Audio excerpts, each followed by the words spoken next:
ಎಲ್ಲ ಡೈರೆಕ್ಟ್ರುಗಳು ಇರ್ಬೋದು, ಇನ್ನೊಬ್ಬ ಇರ್ಬೋದು, ಮತ್ತೊಬ್ಬ ಇರ್ಬೋದು. ಮೋಸ ಮಾಡೋದು ಬಿಡಿ, ಕನ್ನಡ ಇಂಡಸ್ಟ್ರಿ ಉಳ್ಕೋತದೆ.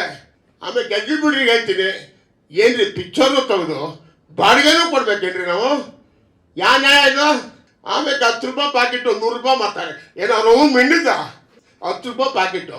ಒಬ್ಬ ಬಡವ ಯಾರು ಬಂದು ಥಿಯೇಟ್ರಿಗೆ ಬಂದು 10 ರೂಪಾಯಿ ಏನಾರು ಕೊಡಪ್ಪ, 100 ರೂಪಾಯಿ ಅಂದರೆ ಎಲ್ಲಿಂದ ತರ್ತಾರೆ ಅವರು?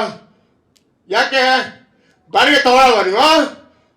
ತಗೊಳ್ಳೋದ್ರೆ ಬಾಡಿಗೆ ಯಾಕೆ ಮಾಡ್ತೀರಾ? 100 ರೂಪಾಯಿಗೆ ಅನ್ನ ತಿಂತೀರಾ? ಏನು ತಿಂತೀರಾ ನೀವು? 10 ರೂಪಾಯಿ ಅಂತ 20 ರೂಪಾಯಿ ಮಾರಿ, ಓಕೆ. 100 ರೂಪಾಯಿ ಮಾರೋದ? ಯಾರಿಗೆ ಬರ್ತಾರೆ ಜನ? ಥಿಯೇಟ್ರಿಗೆ ಯಾರು ಬರ್ತಾರೆ? ಇಂಥ ಚಂಡಾಳ ವ್ಯಾಪಾರ ನಾನು ಎಲ್ಲೂ ನೋಡಿಲ್ಲ. ಇದು ಬಲ್ಲ ಕುಡಿ ಸ್ವಾಮಿ, ನಂದು 15 ಎಕರೆ ಜಮೀನು ಇದೆ. ಅಲ್ಲೋ ಬಾಳೆನೋ ಗೆಳೆಯನೋ ತೆಂಗಿನಕಾಯಿ ಹಾಕೊಂಡು ಜೀವನ ಮಾಡ್ತೀವಿ. ಎಲ್ಲ ಗೊತ್ತು ನನಗೆ. ನಾನು ಸಾಮಾನ್ಯ ವ್ಯಕ್ತಿ ಅಲ್ಲ, ನನಗೆಲ್ಲ ಗೊತ್ತು. ಕಡಲೆಕಾಯಿ ಮಾಡೋದು ಗೊತ್ತು. ಬೀದಿ ಮೇಲೆ ನಾವು ಪುಟ್ಟಿ ಹಾಕೊಂಡು ಕಡಲೆಕಾಯಿ ಮಾಡ್ತಾಯಿದ್ವು ಅವಾಗ. ಕೆಂಟೆಲೆ ಕಡಲೆಕಾಯಿ ಕಡಲೆಕಾಯಿ ಕಡಲೆಕಾಯಿ ಅಂತ ಇದ್ದೆ, ಅದು ಗೊತ್ತು.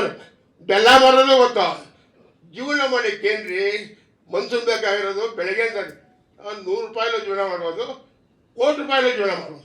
ದುಡ್ಡಿನ ತಗೊಳ್ಳಿಕ್ಕೇನು 200 ವರ್ಷ 300 ವರ್ಷ ಇರ್ತಾರೇನ್ರಿ?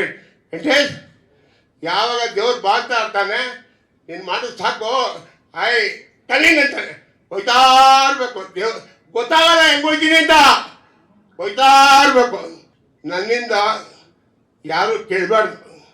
ದೇವರು ನಮಗೆ ಕಲಿಸಿರೋದು ಒಳ್ಳೇದು ಮಾಡು, ಇನ್ನೊಬ್ರು ಕೆಟ್ಟದ್ದು ಮಾಡಬೇಡ. ನಿನ್ನ ಕೈಲಾದ ಒಳ್ಳೇದು ಮಾಡು. ಇನ್ನೊಬ್ರು ನೋಡಿ ಅವನು ಹಂಗಾಗೋದ, ನಾನು ಹಿಂಗಾಗೋದ ಅಂತ ಹೇಳ್ಬಾರ್ದು.